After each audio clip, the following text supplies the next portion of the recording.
دلیل. حالانکہ رسول اللہ صلی اللہ علیہ وسلم کی 9 بیویاں تھیں اور آپ 9 بیویوں میں سے جس بیوی کو چاہتے کسی بھی سفر میں اپنے ساتھ لے جا سکتے تھے. اللہ کی طرف سے تو اللہ نے اجازت دے دی تھی نا, اللہ نے تو اجازت دے دی تھی. لیکن رسول اللہ صلی اللہ علیہ وسلم کا ماشاءاللہ یہ ایک بہت بڑا اخلاق تھا کہ جب آپ کسی سفر پہ جانے لگتے, وہ جہادی سفر ہوتا یا عمرے کا سفر ہوتا یا حج کا سفر ہوتا, آپ کسی بھی لمبے سفر پہ جب جاتے تو اپنی بیویوں کے نام پرچیوں پہ لکھ کر ان کے درمیان قرآن اندازی کرتے. تو جس بیوی کا نام نکل آتا اس بیوی کو ساتھ لے جاتے. یعنی آپ کیا کرتے؟ قرآن اندازی. جس بیوی کا نام نکل آیا ٹھیک ہے وہ ساتھ جائے گا. میرے عزیز بھائیوں, جب رسول اللہ صلی اللہ علیہ وسلم حدیبیہ کے لیے جانے لگے ہیں, عمرہ کرنے کے لیے جانے لگے ہیں, وہ تو آگے مشرکین مکہ نے حدیبیہ کے مقام پر روک دیا, آگے جانے نہیں دیا. تو جب جانے لگے تو آپ نے قرآن اندازی کی, اور قرآن اندازی میں سیدہ ام سلمہ رضی اللہ عنہا کا نام نکلا ہے. یہ سیدہ ام سلمہ, یہ ابو سلمہ رضی اللہ عنہ, ان کی وفات کے بعد غزوہ احد کے بعد نبی صلی اللہ علیہ وسلم نے ان سے نکاح کیا. سیدہ ام سلمہ رضی اللہ. تو سیدہ ام سلمہ رضی اللہ عنہا جو ہے ان کو ساتھ لے کے جا رہے ہیں حدیبیہ کے سفر پر, جو صلح حدیبیہ کا سفر بڑا مشہور ہے اور سیرت کی کتابوں میں بھی یہ بہت زیادہ اس کا تذکرہ ملتا ہے. تو جب وہاں پر گئے نا تو وہاں پر جب وہ معاہدے طے پا گئے اور شرائط طے پا گئی اور وہ سارے معاہدے کی جتنی شکیں تھی وہ لکھ لی گئی, تو صحابہ کرام بڑے افسردہ تھے کیونکہ ان کی توقعات کے خلاف یہ ساری صلح ہو رہی تھی. مسلمان وہاں ایک لحاظ سے جھک کر صلح کر رہے تھے کہ اگر کوئی مدینے سے آئے تو اس کو واپس کرنا پڑے گا, اگر کوئی مکہ سے مدینہ جائے گا تو واپس کرنا پڑے گا, اور اگر کوئی مدینے سے مکہ جائے گا تو اس کو واپس نہیں کیا جائے گا. کتنی غیر منصفانہ بظاہر شرط ہے. رسول اللہ صلی اللہ علیہ وسلم شرطیں مان رہے, صحابہ کرام کے دل زخمی ہیں, پریشان ہیں, لیکن اس کے باوجود چند ایک صحابہ نے ذرا اپنے جذبات کا اظہار کیا. سیدنا عمر رضی اللہ عنہ نے, تو انہوں نے کوئی باتوں کا اظہار کیا, اللہ کے رسول ہم اتنی جھک کر کیوں صلح کر رہے؟ تو بڑی پریشانی کا عالم. رسول اللہ صلی اللہ علیہ وسلم نے اپنے صحابہ سے فرمایا کہ اے میرے صحابہ اٹھو اور اپنے اپنے جانور ذبح کرو, کیونکہ جانور ساتھ لے کے جا رہے تھے اور عمرہ وہاں ادا کر کے تو وہاں جا کر مروہ پہ یہ جانور ذبح کرنے تھے. تو آپ نے ایک دفعہ فرمایا اٹھو جانور ذبح کرو اور اپنے سر منڈواؤ, لیکن کوئی صحابی نہیں اٹھا. میری بات سمجھے ہے نا؟ حالانکہ صحابہ کرام کا پتہ ہے جذبہ اطاعت کیا تھا کہ آپ اگر فرما دیتے نا اجلسو بیٹھ جاؤ تو جو صحابی جہاں ہوتا وہاں بیٹھ جاتا. یہاں کے عبداللہ بن مسعود رضی اللہ عنہ پتہ ہے نا ایک دفعہ جوتوں والی جگہ پر ہی بیٹھ گئے. اتنا جذبہ تھا اطاعت کا. لیکن اب چونکہ بڑی پریشانی کی کیفیت ہے, بہت دل پریشان ہے, تو آپ نے فرمایا اٹھو جانور ذبح کرو اور اپنے سر منڈواؤ. کوئی نہیں اٹھا. آپ نے دوسری دفعہ فرمایا کہ میرے ساتھیوں اٹھو اور جانور ذبح کرو اور سر منڈواؤ. پھر کوئی نہیں اٹھا. پھر آپ نے تیسری دفعہ فرمایا کہ اٹھو اور جانور ذبح کرو اور سر منڈواؤ. کوئی نہیں اٹھا. مقصد یہ تھا کہ یہاں جانور ذبح کر دو اور یہاں پر ہی اپنے سر منڈوا دو. اب تمہیں چونکہ روک لیا گیا, عمرے کا ثواب تمہیں یہاں سے ہی مل جائے گا.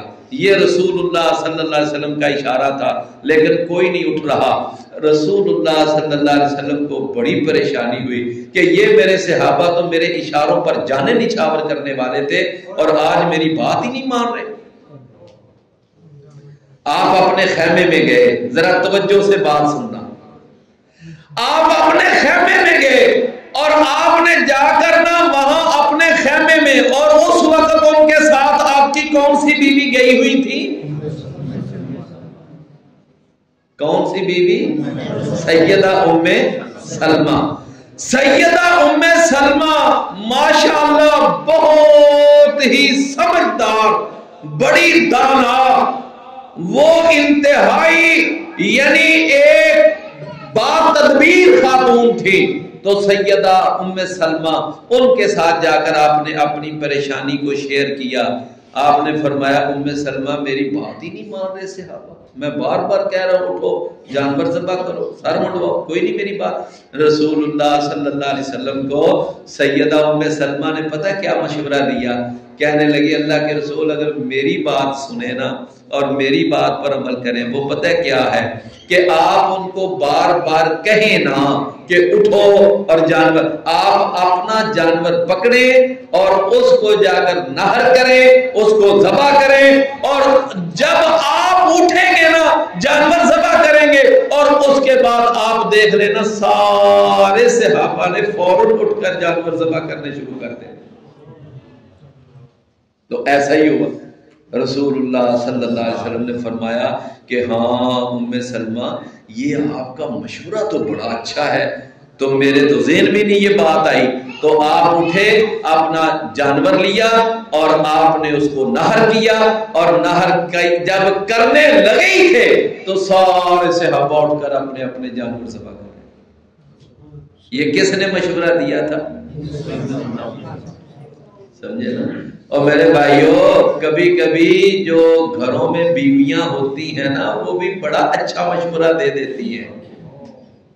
یہ مت سمجھا کرو کہ یہ بیوی جو ہے یہ بس اس کی حیثیت جوتے کے برابر ہے، نہ، بیویوں کو بھی اللہ نے فہم عطا کیا ہے، ان کو بھی اللہ نے دانائی سے نوازا ہے۔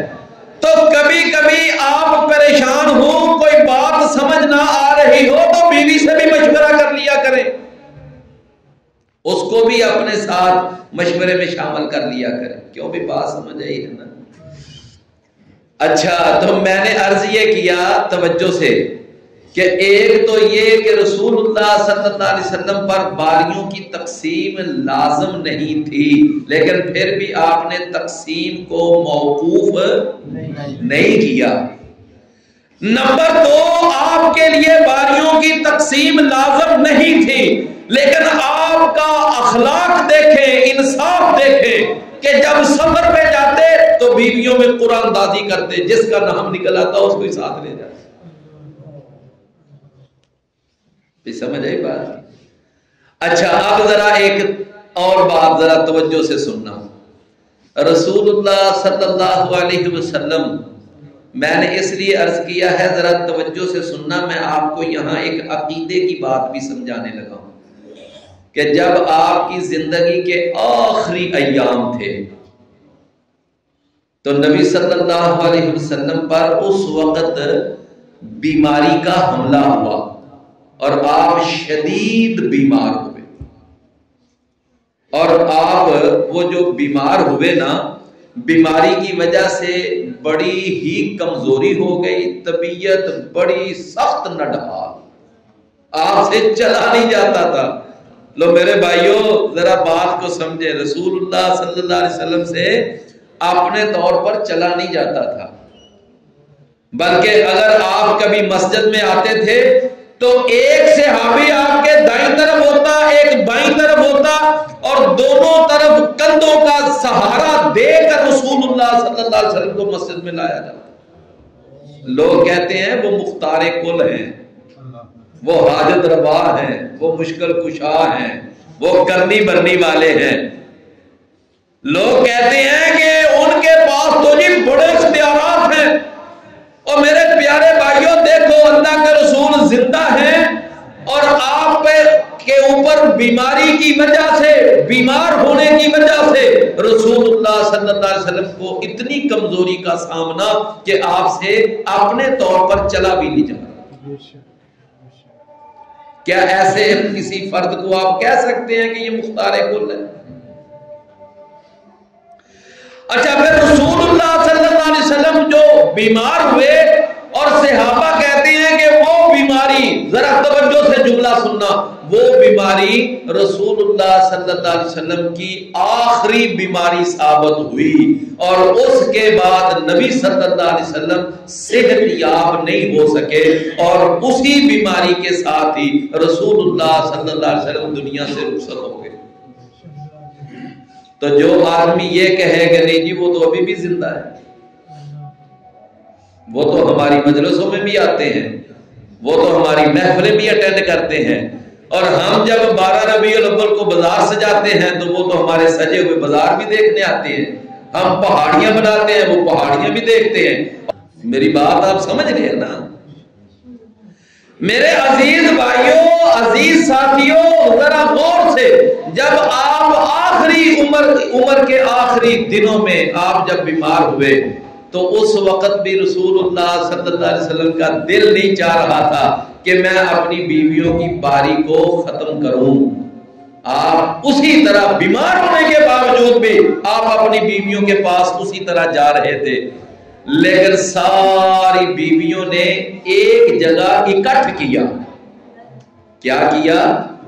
اکٹھ کیا، اور سب نے ہی یہ مشورہ کیا کہ رسول اللہ صلی اللہ علیہ وسلم کے لیے اب ان دنوں میں جب آپ شدید بیمار ہیں، آپ کے لیے چلنا پھرنا دشوار ہے، لہذا ہم خود ہی رسول اللہ صلی اللہ علیہ وسلم کو دل کی خوشی سے اجازت دے دیں کہ اللہ کے رسول آپ اپنے کسی ایک گھر میں ہی آپ قرار پکڑیں، آپ یہ جو ہے نا آج ادھر کل ادھر پرسوں ادھر، تو یہ آپ جو ہے نا یہ تکلف نہ کریں۔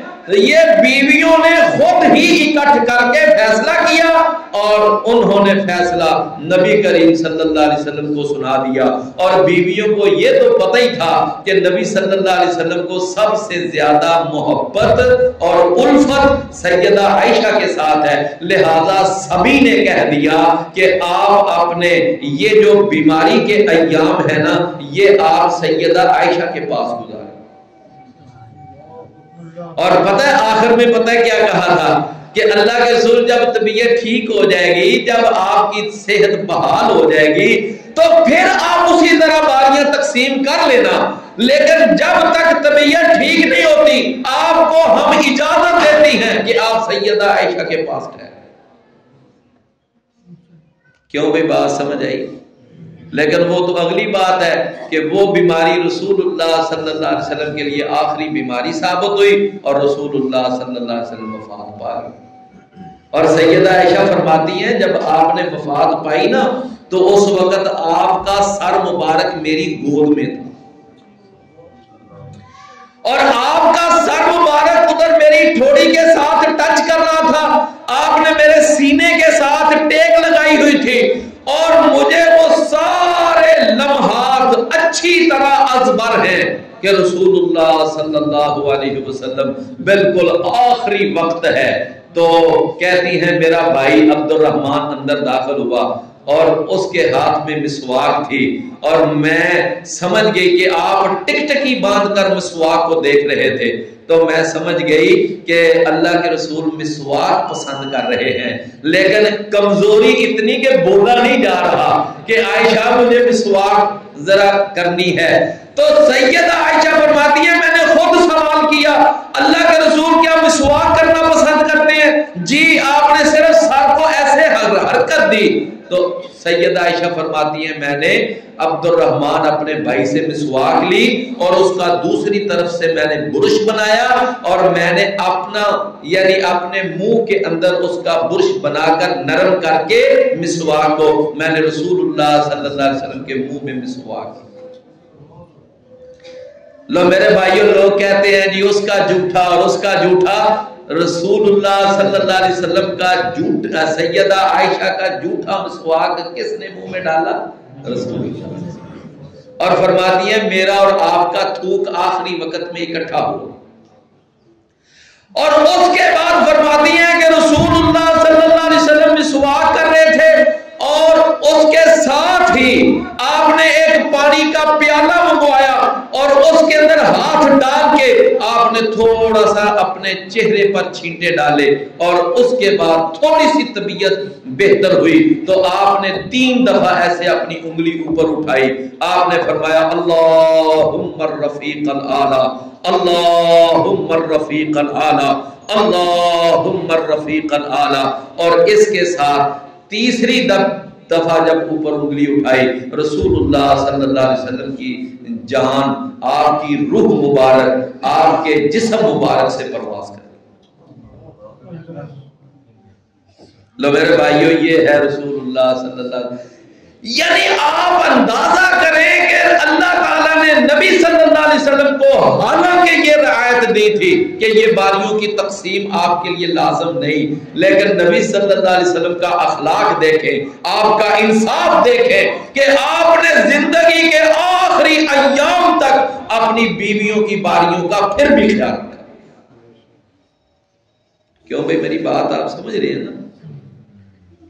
تو میرے بھائیوں، اب تک آپ یہ بتائیں کہ ہم نے کتنی رعایتوں کا تذکرہ کیا ہے رسول اللہ صلی اللہ علیہ وسلم کی ذات گرامی کے لیے؟ 5. ٹھیک ہے جی، لیکن ان 5 رعایتوں سے کیا رسول اللہ صلی اللہ علیہ وسلم نے کوئی بھرپور فائدہ اٹھایا؟ نہیں، صرف پہلی رعایت سے فائدہ اٹھایا ہے، اور دوسری رعایت میں بھی صرف ایک چچا پھپھو کی بیٹی سے شادی کی ہے بغیر نکاح حق مہر کے.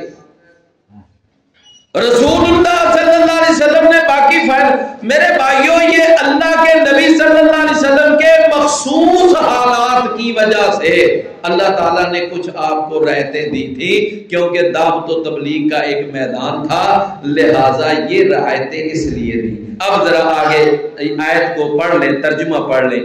فرمایا کہ ترجی من تشاء منہن، آپ دور کر دیں جس کو چاہیں ان میں سے، وَتُؤْوِي إِلَيْكَ مَن تَشَاءُ، اور آپ ٹھکانہ دے دیں، باری دے دیں جس کو چاہیں آپ ان میں سے.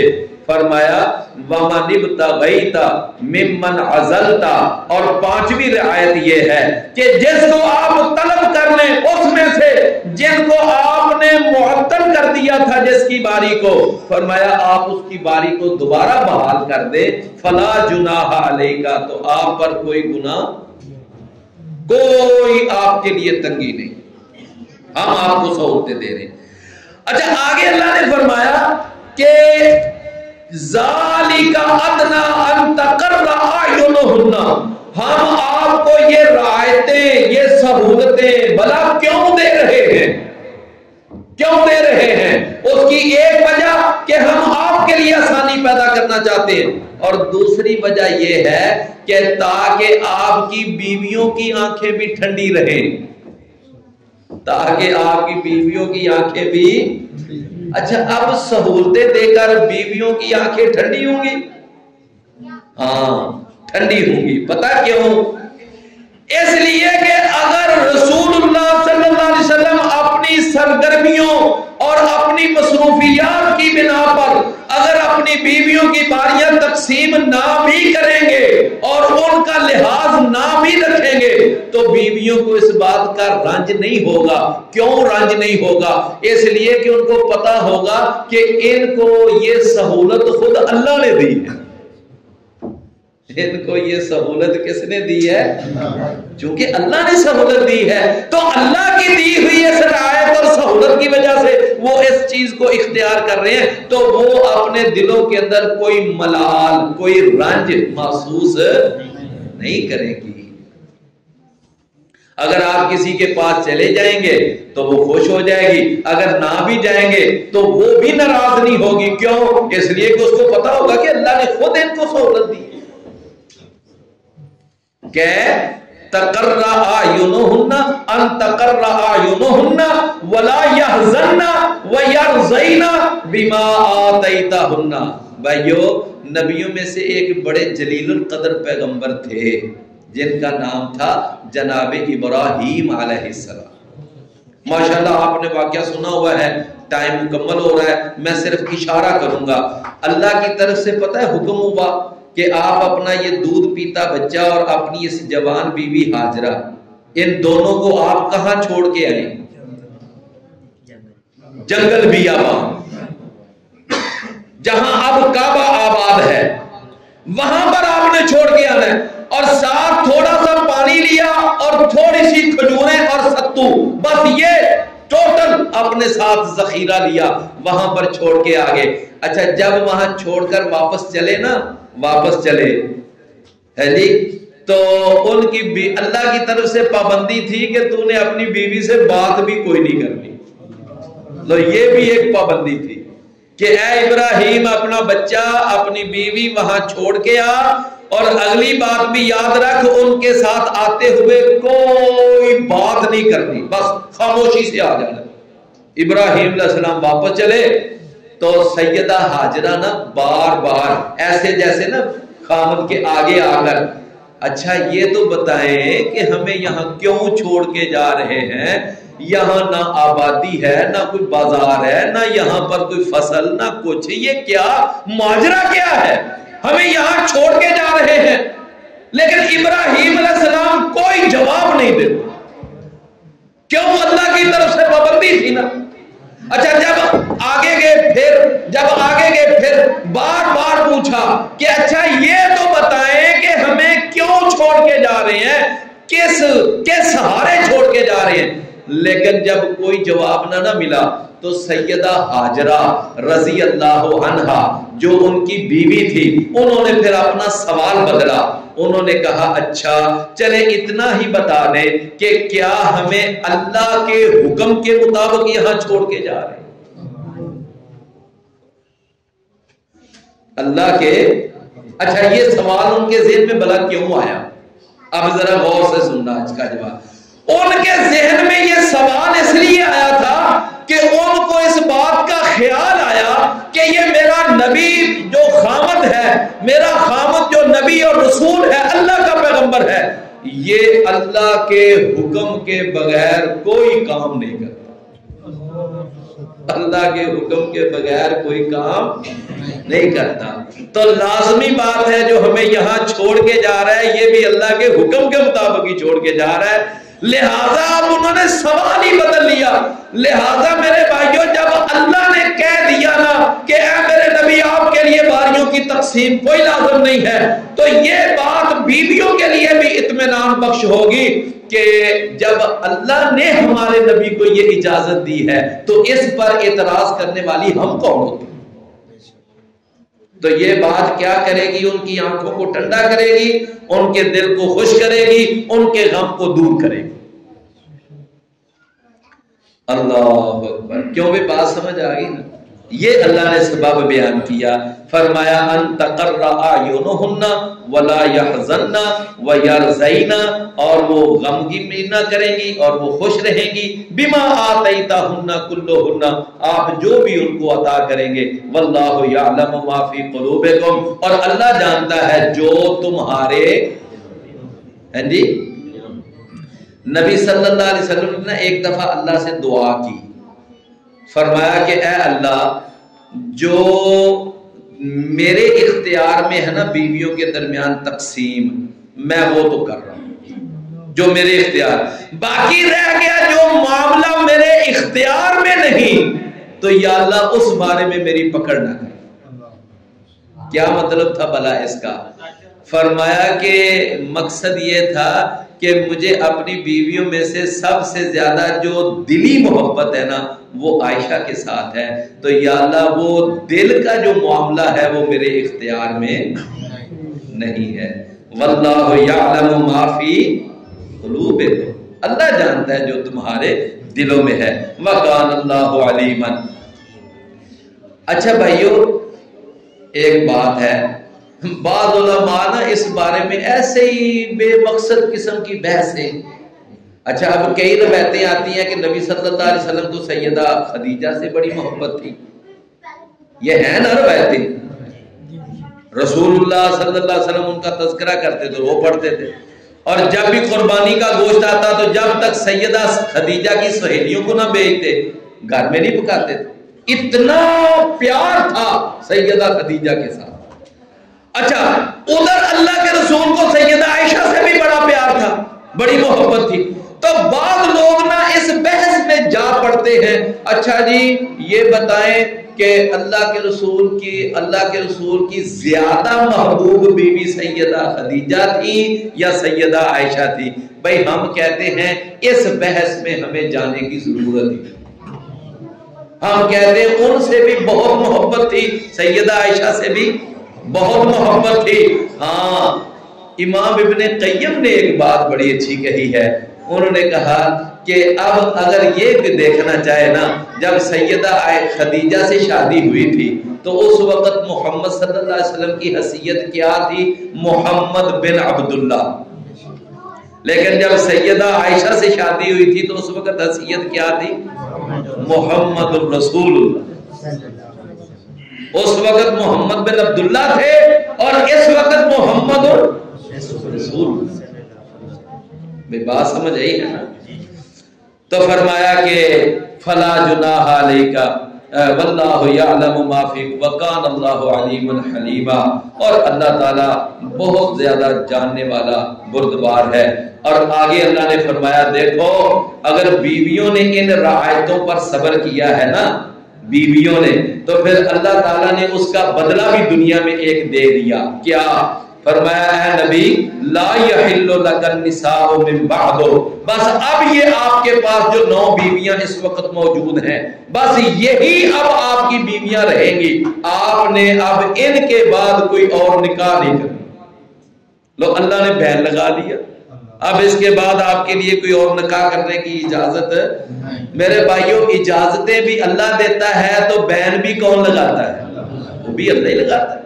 فرمایا لا یحل لک النساء من بعد ولا ان تبدل بهن من ازواج، فرمایا آپ کے لیے اب یہ بھی جائز نہیں کہ آپ ایک بیوی کو طلاق دے کر آپ اس کی جگہ کوئی اور نکاح کر کے 9 کی تعداد پوری کر لیں، یہ بھی اب آپ کے لیے جائز نہیں۔ اللہ اکبر۔ ولو اعجبک حسنہن، اگرچہ آپ کو ان کا حسن کتنا ہی پسند آئے کسی عورت، یہاں سے علماء نے ایک نقطہ بیان کیا ہے کہ شادی سے پہلے جس عورت سے شادی کرنی ہو اس کو دیکھنا جائز ہے۔ ولو اعجبک حسنہن، اگرچہ آپ کو ان کا حسن کتنا ہی پسند آئے، فرمایا الا ما ملکت یمینک، مگر جو مالک ہیں یعنی جن کے مالک ہیں آپ کا دایاں ہاتھ، وہ جو آپ کی لونڈیاں ہیں ان کے لیے کوئی پابندی نہیں۔ وکان اللہ علی کل شیء رقیبا، اور اللہ تعالی ہر چیز کے اوپر نگران ہے۔